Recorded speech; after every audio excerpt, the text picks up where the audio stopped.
ഞാൻ നേരത്തെ എൻ്റെ ഒരു ഇൻട്രൊഡക്ഷൻ നേരത്തെ തന്നിരുന്നു. ഞാൻ പഠിച്ചതെല്ലാം തന്നെ കോട്ടയത്താണ്, ബേക്കർ സ്കൂൾ, MD സെമിനാരി. അതിനുശേഷം 2016 ഞാൻ ബിടെക്കിന് ജോയിൻ ചെയ്തു. Rajiv Gandhi institute of technology, Pampady, Kottayam, government engineering കോളേജാണ്. അവിടെ ഞാൻ ഇലക്ട്രോണിക്സ് ആൻഡ് കമ്മ്യൂണിക്കേഷൻ എഞ്ചിനീയറിംഗ് ആണ് പഠിച്ചത്. 2020 പാസ് ഔട്ടായി. അപ്പം എനിക്ക് തോന്നുന്നു ആ ഒരു എഞ്ചിനീയറിങ്ങിന് ശേഷമാണ് സിവിൽ സർവീസ് എന്നുള്ള ഒരു ആഗ്രഹം ആദ്യമായിട്ട് ജീവിതത്തിലേക്ക് വരുന്നത്. കാരണം എഞ്ചിനീയറിംഗ് ജേർണി തന്നെ എനിക്കൊരു എന്താ പറയുക, ആ ജേർണിയിൽ തന്നെ എനിക്ക് മനസ്സിലായി engineering is not my cup of tea. എനിക്ക് പറ്റിയ ഒരു മേഖലയല്ല എന്ന് മനസ്സിലായതും ആ സമയത്താണ്. പക്ഷേ ജീവിതത്തിൽ ആദ്യമായിട്ട് എന്തെങ്കിലുമൊക്കെ നേടണം, എന്തെങ്കിലുമൊക്കെ ആയിത്തീരണം എന്നൊരു തോന്നൽ വന്നതും എനിക്ക് അപ്പോഴാണ്. അതുവരെ നമ്മളൊരു ഒഴുക്കിൽ ഇങ്ങനെ പൊക്കോണ്ടിരിക്കുകയായിരുന്നു. +10th കഴിഞ്ഞു, +2 കഴിഞ്ഞു. ആൻഡ് നമുക്ക് എപ്പോഴും ചെയ്യാൻ പറ്റുന്ന ഒരു കാര്യം എന്ന് പറഞ്ഞു കഴിഞ്ഞാൽ നമ്മുടെ തൊട്ട് മുന്നേ ഉള്ളത് നമ്മുടെ സിബ്ലിങ്സിനെ കോപ്പി ചെയ്യുക എന്നുള്ളത്. അപ്പം ഞാനും എപ്പോഴും അങ്ങനെ തന്നെ. അപ്പോൾ 10th ക്ലാസ് കഴിഞ്ഞു, ചേച്ചി എന്താണോ പഠിച്ചത്, അപ്പോൾ ബയോമാക്സ് എടുത്തു, ഞാനും ആ വഴിയെ പോയി. അതിനുശേഷം പിന്നെ +2 കഴിഞ്ഞപ്പോൾ ഒരു പ്രൊഫഷണൽ ഡിഗ്രി വേണം എന്നുണ്ടായിരുന്നു. ഞാൻ നീറ്റിനൊക്കെ പ്രിപ്പയർ ചെയ്തിരുന്നു. പക്ഷേ എൻ്റെ റാങ്ക് ലക്ഷങ്ങളിലായതുകൊണ്ട് എനിക്ക് എന്തായാലും മെഡിസിനിലേക്കൊരു ആ ഒരു വഴി എന്തായാലും എൻ്റെ മുന്നിലില്ല. പിന്നെ എനിക്കധികം താല്പര്യവും തോന്നിയില്ല. പിന്നെ എഞ്ചിനീയറിംഗ് എന്നുള്ളൊരു ഓപ്ഷനായിരുന്നു അന്ന് ഉണ്ടായിരുന്നത്. അതിനുശേഷം എഞ്ചിനീയറിംഗ് പഠിച്ചുകൊണ്ടിരുന്നപ്പോൾ നേരത്തെ സാറ് പറഞ്ഞ പോലെ പല യാഥാർത്ഥ്യങ്ങളും, അതായത് എഞ്ചിനീയറിംഗിൽ നമ്മൾ ഏത് കാര്യം നമ്മൾ പഠിക്കുമ്പോഴും നമുക്ക് അതിനോടൊരു ഇഷ്ടം ഉണ്ടായിരിക്കണം, പാഷൻ ഉണ്ടായിരിക്കണം. അപ്പം ഒരു സപ്ലി വരുന്നതോ അല്ലെങ്കിൽ ഒരു ബാക്ക് പേപ്പർ വരുന്നതോ ഒന്നും ഒരു പ്രശ്നമല്ല. പക്ഷെ നമുക്ക് ആ ഒരു ജോലിയോട് ഇഷ്ടം ഉണ്ടെങ്കിൽ മാത്രമേ ഉള്ളൂ മുന്നോട്ട് നമുക്ക് ആ ഒരു കരിയറുമായിട്ട് മുന്നോട്ട് പോകാനായിട്ട് സാധിക്കത്തുള്ളൂ. അപ്പം ഞാൻ എഞ്ചിനീയറിംഗിൽ നിന്ന സമയത്ത് എനിക്ക് മനസ്സിലായി എനിക്ക് അവിടെ താല്പര്യമില്ല. പക്ഷെ എന്തെങ്കിലുമൊക്കെ ആവണം, എനിക്ക് അവിടെ അതുകൊണ്ടങ്ങ് എന്താ പറയുക, അതായത് ഗ്രാജുവേറ്റ് ആയി എന്നുള്ളത് കൊണ്ട് മാത്രം ഒന്ന് തൃപ്തിപ്പെട്ട് പോകാൻ എനിക്ക് താല്പര്യമില്ലായിരുന്നു. പക്ഷെ ജീവിതത്തിൽ എന്തെങ്കിലും ആവണം, അങ്ങനെ ഒരു വാശിയുണ്ടായിരുന്നു. ആൻഡ് ബിടെക് കഴിഞ്ഞ സമയത്ത് ഞാൻ പല എക്സാമുകൾക്ക് വേണ്ടി പ്രിപ്പയർ ചെയ്തു. ആൻഡ് അഗെയിൻ അപ്പോൾ വീണ്ടും ചേച്ചി വന്നു, ചേച്ചിനെ കോപ്പി ചെയ്ത് ഞാൻ PSC പ്രിപ്പയർ ചെയ്യാൻ പോയി. പക്ഷെ PSC പഠിച്ചുകൊണ്ടിരുന്ന സമയത്തും വേറെ എന്തെങ്കിലുമൊക്കെ വേണം എന്നൊരു തോന്നലായിരുന്നു. അപ്പം നമ്മുടെ പല എക്സാമുകളുണ്ട്, UPSC തന്നെ കണ്ടക്ട് ചെയ്യുന്ന CDS, combined defence service exam ഉണ്ട്. അപ്പോൾ അച്ഛനൊരു ആർമി ബാക്ക്ഗ്രൗണ്ട് ഉണ്ടായിരുന്നു. ഞാനാണെങ്കിലും സ്കൂളിൽ പഠിക്കുന്ന സമയത്ത് NCC ഒക്കെ എനിക്ക് ഇഷ്ടമായിരുന്നു. അപ്പോൾ ആ ഒരു രീതിയിൽ ചിന്തിച്ചപ്പോൾ എന്നാൽ ഡിഫൻസിലേക്ക് കയറാം, ഒരു ഓഫീസർ റാങ്കിലേക്കൊക്കെ കയറി കഴിഞ്ഞു കഴിഞ്ഞാൽ ആ സമയത്ത്, അതായത് എഞ്ചിനീയറിംഗ് കഴിഞ്ഞിട്ട് ഒന്നുമല്ല എന്ന് തോന്നി വരുന്ന ആ ഒരു സമയത്ത് ആ ഒരു തോന്നലെ മാറ്റിയെടുക്കാൻ ഹെൽപ്പ് ചെയ്യുമല്ലോ എന്ന് വിചാരിച്ചിട്ടാണ് ആദ്യം അങ്ങോട്ടേക്ക് പോകുന്നത്. പിന്നീട് ഞാൻ വിചാരിച്ചു ഓക്കെ, സിവിൽ സർവീസിനെ പറ്റി കൂടുതൽ കാര്യങ്ങൾ ആ ഒരു സമയത്ത് 2020 കാലഘട്ടത്താണ് ഞാൻ കൂടുതലായിട്ട് അറിയുന്നതും മര്യാദയ്ക്ക് പത്രം വായിച്ച് തുടങ്ങുന്നതൊക്കെ ആ സമയത്താണ്. അപ്പം ഞാൻ എൻ്റെ വീട്ടിൽ അച്ഛനും അമ്മയും ഇരുന്ന സമയത്ത് ഞാൻ ഇങ്ങനെ വന്ന് പറഞ്ഞു എനിക്ക് UPSC സിവിൽ സർവീസിന് പ്രിപ്പയർ ചെയ്യണം. അപ്പം അവരാദ്യം എന്ന് ചോദിച്ചു. അപ്പം എന്ത് പ്രിപ്പയർ ചെയ്യണം? അപ്പം നമ്മുടെ നാട്ടിൻ പ്രദേശത്തൊക്കെ തന്നെയാണെങ്കിലും നമ്മളെപ്പോഴും ഈ പരീക്ഷ അറിയപ്പെടുന്നത് IAS പരീക്ഷ എന്നാണ്. IAS എന്നാൽ നമ്മൾ എല്ലാവരും തന്നെ കൂടുതൽ ആളുകളും വിചാരിക്കുന്നത് നമ്മൾ പാസ്സായി കഴിഞ്ഞ് കഴിഞ്ഞാൽ എല്ലാവരും IAS ആയി എന്ന്. പക്ഷേ ഇതൊരു എന്താ പറയുക, ഏകദേശം 23ഓളം വരുന്ന സർവീസുകളുള്ള, അതായത് 4 ഗ്രൂപ്പ് B സർവീസുകളും കൂടി ചേരുന്ന ഒരു പരീക്ഷയാണ് എന്നുള്ളൊരു വിവരം നമുക്ക് ആ ഒരു സമയത്താണ് എല്ലാവരും അറിഞ്ഞു വരുന്നത്. അപ്പം ഞാൻ എൻ്റെ വീട്ടിൽ എൻ്റെ പേരൻസിനോട് പറഞ്ഞു എനിക്ക് സിവിൽ സർവീസിന് പ്രിപ്പയർ ആവണം, എനിക്ക് IAS ആവണം, എനിക്ക് കളക്ടർ ആവണം എന്ന് ആഗ്രഹമുണ്ട്. അപ്പം ആ സമയത്ത് എൻ്റെ ഫ്രണ്ട്സിനോടൊക്കെ പറഞ്ഞപ്പോൾ അവർ നീയോ അല്ലെങ്കിൽ വെറുതെ എന്തിനാ, അതായത് നമ്മളെ കൂടുതൽ അറിയാവുന്ന നമുക്ക് പലപ്പോഴും നമ്മുടെ കൂട്ടുകാരാണ്. അപ്പം വെറുതെ എന്തിനാ വേറെ എന്തെങ്കിലും, അതായത് എല്ലാവരും പറഞ്ഞു അതിൻ്റെ കൂട്ടത്തിൽ വേറെ പരീക്ഷകളും കൂടെ എഴുതിക്കോ, PSC ഒക്കെ എഴുതിക്കോ, ചിലപ്പോൾ കിട്ടുമായിരിക്കും എന്നുള്ള രീതിയിലൊക്കെ പറഞ്ഞു. അപ്പം ഞാൻ ശരി നോക്കാം എന്നുള്ള രീതിയിൽ പ്രിപ്പറേഷൻ സ്റ്റാർട്ട് ചെയ്തു. ഞാൻ പഠിച്ചത് ഫോർച്യൂൺ IAS അക്കാഡമി തിരുവനന്തപുരത്താണ്. അവിടെ പഠിച്ചു. 2021 ഒരു വർഷത്തെ കോഴ്സാണ് നമുക്കുള്ളത്. ഞാൻ ഓപ്ഷണലായിട്ട് തിരഞ്ഞെടുത്തത് സോഷ്യോളജി എന്ന് പറഞ്ഞ സബ്ജക്റ്റ് ആയിരുന്നു. ഞാൻ അവിടെ പഠിച്ച് ഒരു വർഷം പഠിച്ചെങ്കിലും ആ ഒരു പ്രോപ്പർ പ്രിപ്പറേഷൻ എന്നുള്ളത് എനിക്ക് തോന്നുന്നു ഏകദേശം ആ 2022 ഞാൻ എൻ്റെ ഫസ്റ്റ് അറ്റംപ്റ്റ് കൊടുക്കുന്നതിന് ആ ഒരു മാസം മുന്നെയാണ് ഞാൻ ഒരു പ്രോപ്പർ പ്രിപ്പറേഷൻ, അതായത് ഒരു പ്രോപ്പർ ടൈം ടേബിൾ ഒക്കെ വെച്ചിട്ട് ഞാൻ പ്രിപ്പയർ ചെയ്യുന്നത്. ആൻഡ് ഈ ഒരു പരീക്ഷ, സിവിൽ സർവീസ് പോലെ ഒരു പരീക്ഷ പാസ്സാകാനായിട്ട് ഒരു മാസത്തെ പ്രിപ്പറേഷൻ പോരാ, അതിനേക്കാൾ കൂടുതൽ നമ്മൾ എഫേർട്ട് ഇടണം. അതുകൊണ്ട് തന്നെ എനിക്ക് ആ വർഷത്തെ ഫസ്റ്റ് അറ്റംപ്റ്റിൽ എനിക്ക് പ്രിലിംസ് ക്ലിയർ ചെയ്യാനായിട്ട് സാധിച്ചില്ല. പക്ഷേ പ്രിലിംസിന് എങ്ങനെ പഠിക്കണമെന്ന് മനസ്സിലായതുകൊണ്ട് തന്നെ അടുത്ത വർഷം ഒരു അറ്റംപ്റ്റ് കൂടെ കൊടുക്കാം, ഡിസിപ്ലിനായിട്ട് പ്രിപ്പയർ ചെയ്ത് കൊടുക്കാമെന്ന് വിചാരിച്ചു. അങ്ങനെ ഞാൻ 2023 എൻ്റെ അടുത്ത രണ്ടാമത്തെ അറ്റംപ്റ്റ് കൊടുത്തു. അതിൽ പ്രിലിംസ് പാസ്സായി. പക്ഷേ അപ്പോൾ എനിക്ക് മനസ്സിലായത് ഞാൻ അത്രയും ദിവസം വരെ പഠിച്ചുകൊണ്ടിരുന്നത് പ്രിലിംസിന് വേണ്ടിയിട്ടാണ്. ഇത് കഴിഞ്ഞാൽ മെയിൻസ് എക്സാം ഉണ്ട്. 9 പേപ്പറുകൾ വരുന്ന ഒരു റിട്ടേൺ എക്സാമാണ്. അതായത് റിയൽ ഗെയിം എന്ന് നമ്മൾ കൂടുതലും പറയപ്പെടുന്നത് ഈ മെയിൻസിനെയാണ്. ആ മെയിൻസിന്റെ റിട്ടേൺ സ്കോറിൽ നമ്മളെ പല റാങ്കിലേക്ക് എത്തിക്കാനും പല എന്താ പറയുക നമ്മുടെ റാങ്കിനെ മുന്നോട്ട് കൊണ്ടുപോകാനും പിന്നോട്ട് കൊണ്ടുവരാനും പറ്റുന്ന ഒരു പരീക്ഷ, ഒരു സ്റ്റേജാണ് മെയിൻ സ്റ്റേജ് എന്ന് പറയുന്നത്. അപ്പം മെയിൻസിനെ പറ്റിയിട്ട് ഞാൻ പ്രിപ്പയർ ചെയ്തില്ല എന്നെനിക്ക് മനസ്സിലായത് എൻ്റെ സെക്കൻഡ് അറ്റംപ്റ്റിലാണ്. അതുകൊണ്ട് തന്നെ പ്രിലിംസ് പാസ്സായെങ്കിലും മെയിൻസ് ഘട്ടത്തിൽ പരാജയപ്പെട്ടു. പിന്നെ എൻ്റെ തേർഡ് അറ്റംപ്റ്റ് കൊടുത്തു 2024 തൊട്ടടുത്ത വർഷം. എന്തായാലും പ്രിലിംസും മെയിൻസും എങ്ങനെ പഠിക്കണം എന്ന് മനസ്സിലായി. അപ്പോൾ അത് വെച്ചിട്ട് നമുക്ക് അടുത്ത അറ്റംപ്റ്റ് കൊടുക്കാം എന്നൊരു ധൈര്യം കിട്ടി. അങ്ങനെ വീണ്ടും പ്രിപ്പയർ ചെയ്തു, പ്രിലിംസ് കൊടുത്തു, പാസ്സായി. മെയിൻസ് അറ്റൻഡ് ചെയ്തു, പാസ്സായി. ആൻഡ് ആദ്യമായിട്ട് ഞാൻ ഇന്റർവ്യൂ അറ്റൻഡ് ചെയ്യാണ് സിവിൽ സർവീസിന്റെ ഡൽഹിയിലെ ധോൽപൂർ ഹൗസിൽ. ഏറ്റവും പ്രൗഡ് ആയിട്ടുള്ള ഒരു മൊമെന്റ് ആയിരുന്നു. ഒരു എന്താ പറയുക, ഒരു മകൾ എന്ന നിലയിൽ അല്ലെങ്കിൽ ഒരു UPSC ആസ്പിറന്റ് എന്ന നിലയിൽ ഒരുപാട് എന്താ പറയുക പ്രൗഡായിട്ട് തോന്നിയ നിമിഷങ്ങളായിരുന്നു അത്. കാരണം നമ്മളവിടെ ആ ജേർണി, നമ്മൾ പലപ്പോഴും ഈ ഒരു പ്രിപ്പറേഷന് ഒരു ആസ്പിറന്റ് ഫേസിൽ മാത്രമേ നിന്നിട്ടുള്ളൂ. നമ്മളെപ്പോഴും പ്രിപ്പയർ ചെയ്തുകൊണ്ടിരിക്കുകയാണ്. അപ്പോൾ ഫസ്റ്റ് ടൈം ഒരു ഓഫീസറിനെ എങ്ങനെയായിരിക്കും ട്രീറ്റ് ചെയ്യുന്നത്, അല്ലെ ഓഫീസറിന് കിട്ടുന്ന ഒരു റെസ്പെക്ട് എന്താണ്, കാര്യങ്ങൾ എന്താണെന്നൊക്കെ ആദ്യമായിട്ട് നമ്മൾ അനുഭവിച്ചറിയുന്നത് സിവിൽ സർവീസിന്റെ ആ ഇന്റർവ്യൂവിന് നമ്മൾ ഡൽഹിയിലെ ധോൽപൂർ ഹൗസിൽ ചെല്ലുമ്പോഴാണ്. അവിടെ ആ ഒരു ഗേറ്റ് കഴിഞ്ഞു കഴിഞ്ഞാൽ തന്നെ നമുക്ക് ഒരു ഓഫീസർ എന്നുള്ള രീതിയിൽ തന്നെയാണ് അവർ നമ്മളെ ട്രീറ്റ് ചെയ്യുന്നതും. അവിടെ ആ ഇന്റർവ്യൂ സ്റ്റേജിൽ നിൽക്കുമ്പോൾ അവിടെ ബോർഡ് മെമ്പേഴ്സ് എല്ലാം നമ്മളോട് ഒരുപാട് താല്പര്യത്തോടു കൂടി, നമ്മളൊരു എന്താ യങ് ജനറേഷനിൽ വരുന്നവർക്ക് എന്താണ് സൊസൈറ്റിയിൽ നടക്കുന്ന പ്രശ്നങ്ങളോടുള്ള കാഴ്ചപ്പാട് എന്താണ് എന്ന് അറിയുക എന്നൊരു താല്പര്യത്തോടു കൂടിയാണ് ആ ഒരു ഇന്റർവ്യൂ നടക്കുന്നത്.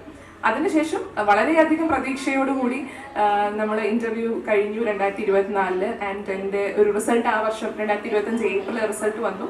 I was not able to clear this exam. ഞാൻ ആ എക്സാം ക്ലിയർ ആയില്ല. അതായത് പ്രിലിംസും മെയിൻസും കടന്ന് ഇന്റർവ്യൂ എത്തി, പക്ഷെ ഞാൻ പാസ്സായില്ല. അപ്പം നമ്മൾ പലപ്പോഴും പറയുമല്ലോ ഈ ഉയരം കൂടുന്നതനുസരിച്ച് വീഴ്ചയുടെ ആഘാതവും കൂടുമെന്ന്. അപ്പം ജീവിതത്തിൽ ആദ്യമായിട്ട് ഞാൻ അനുഭവിക്കുന്നത് അപ്പോഴാണ്. കാരണം നമ്മൾ അതുവരെ ഇപ്പൊ പ്രിലിംസ് പരീക്ഷയോ മെയിൻസ് പരീക്ഷയുടെയോ റിസൾട്ട് വരുമ്പോൾ വലിയ സെലിബ്രേഷൻ ഒന്നുമില്ല, ആരും അറിയില്ല. ഓൺലി ആസ്പിറൻസ് മാത്രമേ അറിയത്തുള്ളൂ. ഓക്കെ, പ്രിലിംസിന്റെ റിസൾട്ട് വന്നു, ഇത്ര പേര് പാസ്സായി, അല്ലെങ്കിൽ മെയിൻസിന്റെ റിസൾട്ട് വന്നു എന്നുള്ളത്. പക്ഷേ ഇന്റർവ്യൂ കഴിഞ്ഞ് ഫൈനൽ റിസൾട്ട് വരുമ്പോൾ നമ്മളിപ്പോൾ പലപ്പോഴും TV-യിലൊക്കെ കാണുന്ന പോലെ ഒരു ഹ്യൂജ് സെലിബ്രേഷൻ ആണ്. ഒരു സൈഡിൽ ഭയങ്കര സെലിബ്രേഷൻ, മീഡിയക്കാർ വരുന്നു, എല്ലാ ഇൻസ്റ്റിറ്റ്യൂട്ടുകളും വിളിക്കുന്നു, എല്ലാവരും വരുന്നു. പക്ഷെ മറ്റൊരു സൈഡിൽ ഇതിൽ വേറൊരു വിഭാഗം ആളുകളുണ്ട് ഈ പരീക്ഷ ക്ലിയർ ചെയ്യാൻ സാധിക്കാത്തത്. അതായത് ഈ സെയിം സ്ട്രഗിളിലൂടെ കടന്നുപോയി, പക്ഷെ എവിടെയൊക്കെയോ പറ്റിയ ചെറിയൊരു വീഴ്ചകൾ. ഇന്റർവ്യൂ, ഇപ്പൊ എന്റെ കാര്യത്തിലാണെങ്കിൽ ഇന്റർവ്യൂ സ്റ്റേജിൽ എനിക്ക് കുറച്ച് മാർക്ക് കുറഞ്ഞു, അതേപോലെ റിട്ടൺ എക്സാമിൽ ഒരു പേപ്പറിൽ എനിക്ക് കുറച്ച് മാർക്ക് കുറഞ്ഞു. അപ്പൊ അങ്ങനെ വന്നപ്പോൾ ആ ഒരു റാങ്ക് ലിസ്റ്റിലേക്ക് നേടിയെടുക്കാൻ അല്ലെങ്കിൽ റാങ്ക് ലിസ്റ്റിലേക്ക് കയറി ചെല്ലാൻ സാധിക്കാത്ത വേറൊരു വിഭാഗം ആളുകളുണ്ട്. അപ്പം അവിടുത്തെ ആ ഒരു ജേർണി, അതായത് കഴിഞ്ഞ വർഷം എൻ്റെ വീട്ടിലെല്ലാവരും എക്സ്പീരിയൻസ് ചെയ്തതാണ്. ടോട്ടൽ സൈലൻസ് ആണ് വീട്ടിൽ, ടോട്ടൽ സൈലൻസ്. അപ്പം ഞാൻ എൻ്റെ വീട്ടിലായിരുന്നു, എൻ്റെ പേരൻസ് ഉണ്ടായിരുന്നു. റിസൾട്ട് വന്നു, ഉച്ച സമയത്ത് റിസൾട്ട് വന്നു എന്നറിഞ്ഞു. ഞാൻ ആദ്യം നോക്കിയില്ല, എൻ്റെ ഫ്രണ്ട്സ് നോക്കി. അപ്പോൾ ഫ്രണ്ട്സ് നോക്കിയിട്ട് എൻ്റെ ചേച്ചീനെ വിളിച്ച് പറഞ്ഞു ഒരു തവണയും കൂടെ പ്രിപ്പയർ ചെയ്യാം എന്നുള്ള രീതിയിൽ പറഞ്ഞു. അപ്പോൾ അതറിഞ്ഞപ്പോൾ അതിനുശേഷമാണ് എന്നോട് വന്ന് പറയുന്നത്, ഫോൺ വിളിച്ച് പറയുന്നത്. അപ്പം എനിക്ക് ഏറ്റവും ആ ഒരു നീണ്ട കാലയളവിൽ ഏറ്റവും വലിയൊരു ഹാർട്ട് ബ്രേക്ക് കിട്ടിയ ഒരു ദിവസമായിരുന്നു അന്നത്തെ ദിവസം. കാരണം പെട്ടെന്ന് നമ്മൾ പ്രതീക്ഷിക്കാതെ, അതായത് ആ PDF-ൽ അന്നത്തെ ഉച്ചയ്ക്കത്തെ ദിവസം ആ PDF-ൽ എൻ്റെ പേരുണ്ടെങ്കിൽ ഞാൻ ഓഫീസറാണ്, അല്ലെങ്കിൽ ഞാൻ ഒന്നുമല്ല, ഞാൻ ആസ്പിറന്റ് ആണ്, ഒന്നേന്ന് ഞാൻ വീണ്ടും തുടങ്ങണം. അതായത് പ്രിലിംസ് മെയിൻസ് ഇന്റർവ്യൂ ഞാൻ വീണ്ടും തുടങ്ങണം. ആൻഡ് ഒരു വർഷത്തെ ജേർണിയാണ്. ഒരു എക്സാം കഴിയുമ്പോൾ ഒരു വർഷം കഴിയും. സോ ആൻഡ് ആ എക്സാമിന് ഞാൻ ഒരുപാട് പ്രാർത്ഥിച്ചെങ്കിലും നടന്നില്ല, അതിൽ ഞാൻ ഫെയിലായി. പക്ഷെ അന്ന് ഞാൻ കാണാൻ ആഗ്രഹിച്ചത്, അല്ലെങ്കിൽ എൻ്റെ മെന്റേഴ്സ് ആയിക്കോട്ടെ, അവരെല്ലാവരും എന്നോട് പറഞ്ഞൊരു കാര്യം എന്ന് പറഞ്ഞു കഴിഞ്ഞാൽ ഇത് നന്നായി. അതായത് നീ ഇപ്പോൾ ക്ലിയർ ആയിരുന്നെങ്കിൽ ചിലപ്പോൾ നിന്റെ റാങ്ക് ഏറ്റവും പിന്നിൽ അല്ലെങ്കിൽ കുറച്ച് പിന്നിലായിരിക്കും. അപ്പം നീ ആഗ്രഹിക്കുന്ന സർവീസിൽ കിട്ടില്ല. നീ റാങ്ക് ലിസ്റ്റിൽ കയറി, പക്ഷെ നീ ആഗ്രഹിക്കുന്ന സർവീസ് കിട്ടില്ല. അപ്പോൾ നീ വീണ്ടും എഴുതേണ്ടി വരും. അപ്പം പക്ഷേ ഇങ്ങനെ ഒരു ഫെയിലിയർ വന്നപ്പോൾ അത് എന്തൊക്കെയോ കൂടുതൽ വർക്ക് ചെയ്യാനുണ്ട്. അപ്പം ഇങ്ങനെ സാധാരണ എപ്പോഴും ഒരു ലിസ്റ്റിൽ കയറാൻ പറ്റാത്തത്, ഇന്റർവ്യൂ സ്റ്റേജ് വരെയൊക്കെ പോയവർ പിന്നെ അടുത്ത വർഷം വരുമ്പോൾ കുറച്ചുകൂടി നല്ലൊരു റാങ്കിലേക്ക് എത്താൻ പറ്റുമെന്ന് അന്ന് സാറ് പറഞ്ഞു. അപ്പം അന്ന് നമുക്ക് ഈ നമ്മൾ തകർന്നു നിൽക്കുന്ന അവസരത്തിൽ നമ്മുടെ അടുത്ത് ആരെന്ത് പറഞ്ഞാലും നമുക്കത് മനസ്സിലാവില്ല. അപ്പം ഞാനോർത്ത് എന്നെ സമാധാനിപ്പിക്കാൻ പറഞ്ഞതായിരിക്കും എന്നോർത്തു. പക്ഷെ അടുത്ത ദിവസം എനിക്ക് തോന്നിയ ഒരു തോന്നൽ എന്ന് പറഞ്ഞാൽ തീർച്ചയായും അതൊരു നല്ലൊരു കാര്യത്തിന് വേണ്ടിയായിരിക്കും. കാരണം നമ്മുടെ ജീവിതത്തിൽ ഇനിയും പരാജയങ്ങൾ വരാം. അതായത് ഇപ്പോൾ റാങ്ക് ലിസ്റ്റിൽ കയറി, സർവീസിൽ കയറി, ഓരോ ദിവസവും ഓരോ ചലഞ്ചുകൾ വരാം. അപ്പൊ അതിനെയൊക്കെ നമ്മൾ എങ്ങനെ കാണുന്നു എന്നുള്ളതായിരിക്കും ഏറ്റവും മാറ്റർ ചെയ്യുക. നമ്മളതിനെ ഒരു പരാജയമായി കണ്ട് നമ്മൾ അവിടെ കരഞ്ഞിരുന്ന് കഴിഞ്ഞ് കഴിഞ്ഞാൽ പിന്നെ അടുത്ത ദിവസം നമുക്ക് മാത്രമേ നഷ്ടപ്പെടാനുള്ളൂ. പക്ഷെ അതിനെ ഒരു ലേണിംഗ് ഓപ്പർച്യൂണിറ്റി ആയിട്ട്, അതായത് പഠിക്കാനുള്ള ഒരു അവസരമായിട്ട് കണക്കാക്കുകയാണെങ്കിൽ തീർച്ചയായും നമുക്ക് കുറച്ചുകൂടെ മുന്നോട്ട് കടന്നു വരാനും നമ്മുടെ ജീവിതത്തിൽ എന്തൊക്കെ നേടണം എന്ന് ആഗ്രഹിക്കുന്നുണ്ടോ അതൊക്കെ നേടാൻ ഒരു വാശിയും അല്ലെങ്കിൽ അത് നേടുമ്പോൾ ഒരു സമാധാനവും കിട്ടും. അപ്പം അങ്ങനെയായിരുന്നു എൻ്റെ ലാസ്റ്റ് അറ്റംപ്റ്റ്. അതായത് 2025 ഈ വർഷത്തെ എൻ്റെ അറ്റംപ്റ്റ് എന്ന് പറയുമ്പോൾ എനിക്ക് അതായത് റിസൾട്ട് വന്ന് ഏപ്രിൽ റിസൾട്ട് വന്നു, മെയ്യിലാണ് അടുത്ത പരീക്ഷ. മെയ് 26-ന് അടുത്ത പ്രിലിംസ് പരീക്ഷയാണ്. അപ്പം വളരെ കുറച്ച് ദിവസം, ഒരു 20 ദിവസം കിട്ടത്തുള്ളൂ. എന്തായാലും റിസൾട്ട് വന്ന് അതിന്റെ വിഷമത്തിൽ ഒരു കരഞ്ഞ് കുറച്ചൊരു ദിവസം പോയി. ഇനിയിപ്പോൾ എന്തായാലും ഇരിക്കാനൊരു എനിക്ക് മൊത്തത്തിൽ ഒരു 20 ദിവസം കിട്ടി. അപ്പോൾ ആ സമയത്ത് ഞാൻ വിചാരിച്ചത് എങ്ങനെയെങ്കിലും പാസ്സാവുക, എന്തെങ്കിലും ചെയ്യാം, നമുക്ക് ഏകദേശം ഐഡിയ ഒക്കെ ഉണ്ട്, നമുക്ക് അത് വെച്ചങ്ങ് നോക്കാം എന്നുള്ളൊരു ഐഡിയ ആയിരുന്നു. ആൻഡ് അങ്ങനെ ഞാൻ പ്രിലിംസ് എഴുതി അത് പാസ്സായി. മെയിൻസിലേക്ക് വന്നു. എങ്ങനെ മെയിൻസ് എഴുതാമെന്ന് ഓൾറെഡി 2 തവണ മെയിൻസ് അതായത് ഒരു ഫെയിലിയറിലൂടെയും ഒരു തവണ പാസ്സായെങ്കിലും നമുക്കൊരു ഐഡിയ കിട്ടി. 2 തവണ എഴുതിയപ്പോൾ എങ്ങനെ മെയിൻസ് എഴുതണം എന്നൊരു ഐഡിയ കിട്ടി. അപ്പോൾ ആ ഒരു രീതിയിൽ തന്നെ മെയിൻസിന്റെ പ്രിപ്പറേഷനും പോയി. ആൻഡ് ഇന്റർവ്യൂ സ്റ്റേജിലേക്ക് വന്നപ്പോൾ എനിക്ക് മനസ്സിലായത് ഈ ഒരു സിവിൽ സർവീസ് പ്രിപ്പറേഷൻ എന്ന് പറഞ്ഞാൽ 2021-ൽ തുടങ്ങി 2024-ൽ ഞാൻ എൻ്റെ 25-ൽ എൻ്റെ ഇന്റർവ്യൂ പോകുന്നോളം വരെയും എൻ്റെ സോഷ്യൽ സ്പിയർ ഭയങ്കര ലിമിറ്റഡ് ആണ്. അതായത് ഈ ഒരു പ്രിപ്പറേഷന് വേണ്ടി ഞാൻ വീട്ടിൽ നിന്ന് മാറി ഹോസ്റ്റലിൽ വന്ന് നിൽക്കുകയാണ്. അപ്പം വളരെ ചുരുക്കം ആളുകളോട്, എൻ്റെ ഹോസ്റ്റലിലുള്ള കുറച്ച് ആളുകളോട് മാത്രമേ ഞാൻ സംസാരിക്കുന്നുള്ളൂ. അപ്പം എനിക്ക് ഇന്റർവ്യൂ സ്റ്റേജിൽ ഈ ഒരു പ്രശ്നം ഉണ്ടാകാനുള്ള മെയിൻ റീസൺ എന്ന് പറഞ്ഞു കഴിഞ്ഞാൽ ഒരുപാട് ആളുകളോട് സംസാരിക്കുന്നില്ല. അപ്പം അതുകൊണ്ട് തന്നെ പെട്ടെന്ന് ഒരു ദിവസം ഇന്റർവ്യൂയിലേക്ക് വരുമ്പോൾ കുറച്ച് പേടിയായി. അതായത് ഇപ്പം നമ്മൾ എന്തെങ്കിലും പറഞ്ഞു കഴിഞ്ഞ് നമ്മൾ തെറ്റായി പറഞ്ഞു കഴിഞ്ഞ് കഴിഞ്ഞാൽ അതൊരു ബാഡ് മാർക്കല്ലേ, അതിലും നല്ലത് മിണ്ടാതിരിക്കുന്നതല്ലേ എന്നുള്ളൊരു ഇത് വന്നിട്ട് പല ചോദ്യങ്ങളിലും പ്രോപ്പറായിട്ട് ആൻസർ ചെയ്യാൻ പറ്റിയില്ല. ആൻഡ് എൻ്റെ ഒരു ഫസ്റ്റ് ഇന്റർവ്യൂവിൽ തന്നെ ഒരു തേർഡ് മെമ്പർ വന്നിട്ട് എൻ്റെ അടുത്ത് ഇങ്ങനെ ഒരു ഫസ്റ്റ് ക്വസ്റ്റ്യൻ ഒക്കെ ചോദിച്ചു. അപ്പോൾ അത് ഞാൻ കുറച്ച് റോങ് ആയിട്ട് ഇന്റർപ്രറ്റ് ചെയ്തു, അവരെന്നെ കറക്റ്റ് ചെയ്തു. പക്ഷെ ആ ഒരു സമയമായപ്പോഴും എനിക്ക് കുറച്ച് ടെൻഷനൊക്കെ കൂടിയെന്ന് മനസ്സിലായി. ഞാൻ കുറച്ച് ഫാസ്റ്റ് ആയിട്ട് സംസാരിക്കാൻ തുടങ്ങി. അങ്ങനെ എൻ്റെ അടുത്ത് തേർഡ് മെമ്പർ പറഞ്ഞു, calm down, just speak slowly, അതായത് സമാധാനമായിട്ടിരുന്ന് പതിയെ സംസാരിക്കുമെന്ന് പറഞ്ഞു. കാരണം ബോർഡിൽ കളിക്കുന്നവരെല്ലാം നല്ല സീനിയർ ആയിട്ടുള്ള ഓഫീസേഴ്സാണ്. അവർക്ക് നമ്മൾ സമാധാനത്തിൽ പറഞ്ഞാലേ അവർക്ക് നമ്മൾ പറയുന്നത് മനസ്സിലാവും. അപ്പം ഞാൻ അതോടെ കേട്ടപ്പോൾ എൻ്റെ ടെൻഷൻ കുറച്ചുകൂടെ കൂടി. ഓക്കെ, ഞാൻ എന്തോ നശിപ്പിച്ചു, അല്ലെങ്കിൽ ഇന്റർവ്യൂവിൻ്റെ കാര്യത്തിൽ ഞാൻ എന്തോ മോശമായിട്ട് ചെയ്തിട്ടുണ്ട്, അല്ലെങ്കിൽ അവരെന്നോട് അങ്ങനെ പറയില്ല എന്ന് വിചാരിച്ചിട്ട് ഞാൻ എന്ത് ചെയ്തു, കുറച്ചുകൂടെ ടെൻസ്ഡായി. പിന്നെ ഞാൻ എന്താ പറഞ്ഞതെന്ന് എനിക്കും അറിയില്ല, അവർക്കും അറിയില്ല. പിന്നെ അതിനുശേഷം അവരെന്നോട് എനിക്ക് ലാസ്റ്റ് ഒരു ക്വസ്റ്റ്യൻ പോലെ ലാസ്റ്റ് മെമ്പർ നമ്മുടെ അടുത്ത് നമ്മളൊന്ന് ഓക്കെ ആക്കാനായിട്ട് ചോദിച്ചു. ഇങ്ങനെ ഞാൻ വരുന്നത് കോട്ടയം ജില്ലയിൽ നിന്നാണല്ലോ. അപ്പം കോട്ടയത്തിലെ ഏറ്റവും ഫേമസ് എന്ന് പറയുന്നത് വേമ്പനാട് ലേക്കാണ്. അപ്പം എൻ്റെ അടുത്ത് ചോദിച്ചൊരു ചോദ്യം, so Vembanad lake is known as back waters, but it is located in front of the Arabian sea, so it should be known as front waters. എന്നിട്ട് പുള്ളി അങ്ങ് ചിരിക്കാൻ തുടങ്ങി. അതായത് വേമ്പനാടിനെ ബാക്ക് വാട്ടേഴ്സ് എന്നാണല്ലോ നമ്മൾ വേമ്പനാട് ലേക്കിനെ പറയാ ഇംഗ്ലീഷിൽ. അപ്പം അത് പക്ഷേ ജോഗ്രഫിക്കലി നോക്കുവാണെങ്കിൽ അറേബ്യൻ സീയുടെ മുന്നിലല്ലേ ഇരിക്കുന്നത്, അപ്പം അതിനെ ഫ്രണ്ട് വാട്ടർ എന്ന് വിളിച്ചുകൂടെ എന്ന് ചോദിച്ചിട്ട് ഇവരങ്ങ് ചിരിക്കാൻ തുടങ്ങി. അപ്പം ഇത്രയും കേട്ടപ്പോൾ തന്നെ ഞാൻ അങ്ങ് ഉരുകി ഇല്ലാണ്ടായി. അപ്പം എനിക്ക് എന്ത് പറയണം എന്ന് പോലും അറിയില്ല. ഇവർ കാര്യമായിട്ട് ചോദിച്ചതാണോ അതോ തമാശയായിട്ട് ചോദിച്ചതാണോ?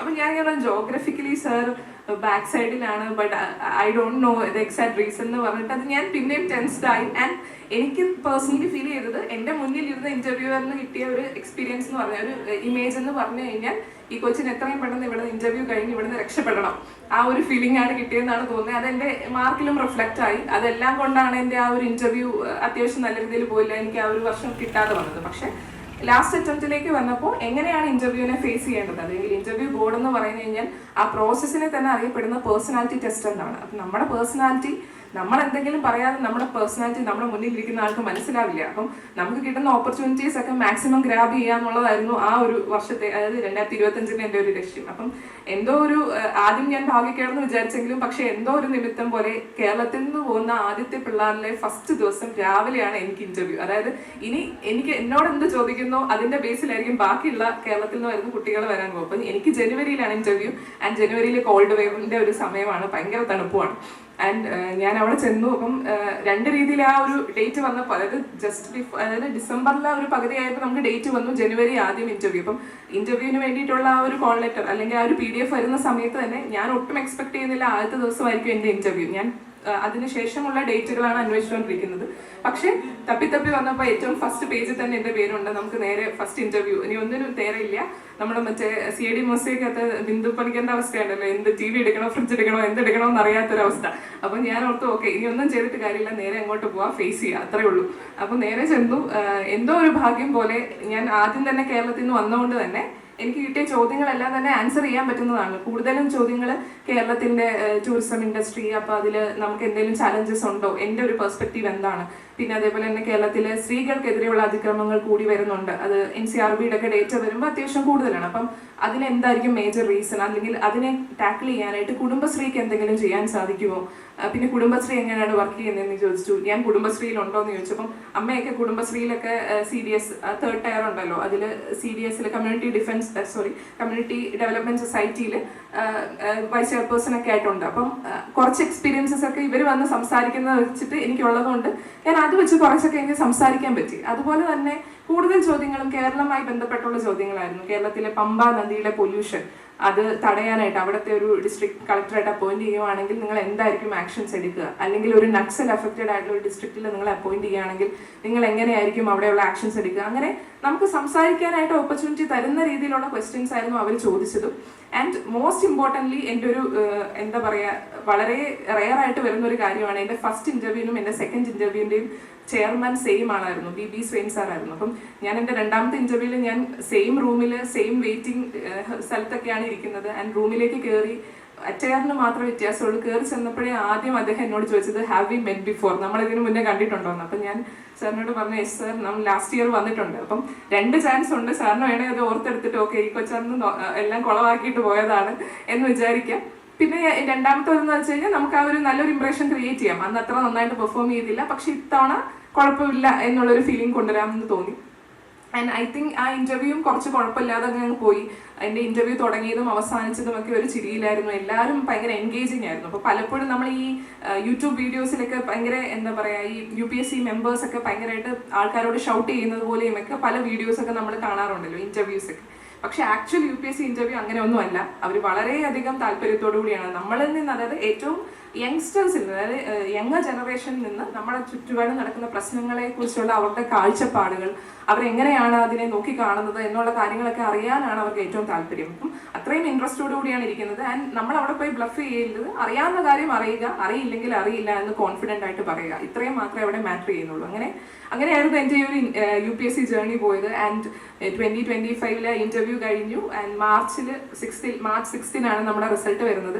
കഴിഞ്ഞ വർഷത്തെ എക്സ്പീരിയൻസ് ഉള്ളതുകൊണ്ട് ഞാൻ ഇത്തവണ എന്ത് ചെയ്തു, വീട്ടിലേക്ക് പോയില്ല, ഞാൻ എൻ്റെ ഹോസ്റ്റലിൽ നിന്നു. അതായത് ഇൻ കേസ് കിട്ടിയില്ലെങ്കിൽ അത് ഹോസ്റ്റലിൽ നിന്ന് കരഞ്ഞു തീർത്തിട്ട് തിരിച്ചു പോയേക്കാം, അതായിരിക്കും നല്ലത്. വെറുതെ നമ്മൾ അവിടെ പോയി വീട്ടുകാരെയും കൂടെ വിഷമിപ്പിക്കേണ്ട എന്നൊരു തോന്നലായിരുന്നു. ആൻഡ് മാർച്ച് 6 ഇതേപോലെ ഉച്ചയ്ക്കാണ് നമ്മുടെ ഇതൊരു PDF വരുന്നത്. ടെലിഗ്രാം ഗ്രൂപ്പിൽ ഇങ്ങനെ മെസ്സേജ് വന്നു, PDF വന്നു. അപ്പം ഞാൻ അതുവരെ ഫോൺ അല്ലെങ്കിൽ അതിന് 2-3 ദിവസം മുന്നേ ഞാൻ ട്രിവാൻഡ്രത്തായതുകൊണ്ട് ഞാൻ ആറ്റുകാൽ പൊങ്കാലയ്ക്ക് പോയി, പിന്നെ അവിടെ ലുലു മാളിൽ പോയി, ഓരോ ദിവസം ഓരോ സ്ഥലത്തേക്ക് പോവാണ്. അതായത് ഈ ഒരു പ്രഷറിൽ നിന്നൊന്നും മാറാനായിട്ട്. അതായത് പലപ്പോഴും ഇത് റിസൾട്ട് വരുന്നതിൻ്റെ ഒരു ഭംഗിയും അല്ലെങ്കിൽ എല്ലാവരും വരുന്നു അതൊക്കെ മാത്രമേ നമ്മൾ കാണുന്നുള്ളൂ. പക്ഷെ ഇതിൻ്റെ ഈ ഒരു ജേർണിയിലൂടെ കടന്നു പോകുന്ന കുട്ടികളുടെ മാനസിക സമ്മർദ്ദം നമ്മൾ പലപ്പോഴും അറിയില്ല. പക്ഷെ തീർച്ചയായും എനിക്ക് തോന്നുന്നു പരീക്ഷയേക്കാൾ കൂടുതൽ ഏറ്റവും ചലഞ്ചിങ് ആയിട്ടുള്ളത് ആ റിസൾട്ട് വരുന്ന ദിവസമാണ്. അപ്പോൾ പലപ്പോഴും നമ്മൾ സ്കൂൾ ഡേയ്സ് തൊട്ടേ അത് തന്നെയാണ്. അപ്പോൾ ഇതിൻ്റെയും അങ്ങനെ തന്നെയാണ്. വീണ്ടും നമ്മൾ 0ൽ നിന്ന് തുടങ്ങണം. അപ്പോൾ ഞാൻ ഈ റിസൾട്ട് വരുന്ന സമയമായപ്പോൾ ഏകദേശം ഞാൻ ഫോണൊക്കെ ഓഫാക്കി വെച്ചു. ബട്ട് എന്തോ ഒരു കാര്യത്തിന് വേണ്ടി ഫോൺ ഓൺ ആക്കിയതും കറക്റ്റ് നോട്ടിഫിക്കേഷൻ കണ്ടു, റിസൾട്ട് വന്നു എന്നുള്ള നോട്ടിഫിക്കേഷൻ കണ്ടു. അപ്പം ഞാൻ അപ്പം തന്നെ ഫോൺ മാറ്റി വെച്ചു. അപ്പം എൻ്റെ ഫ്രണ്ട്സ് ഉണ്ടായിരുന്നു. അപ്പോൾ അവർ പറഞ്ഞു ചേച്ചി നോക്കാണ്ട് ഞങ്ങൾ നോക്കാമെന്ന് പറഞ്ഞ് അവർ ഫോൺ എടുത്ത് നോക്കി എൻ്റെ നമ്പർ അടിച്ചു കൊടുത്തു. അപ്പം ദിവ്യ റാങ്ക് 166 എന്ന് കണ്ടു.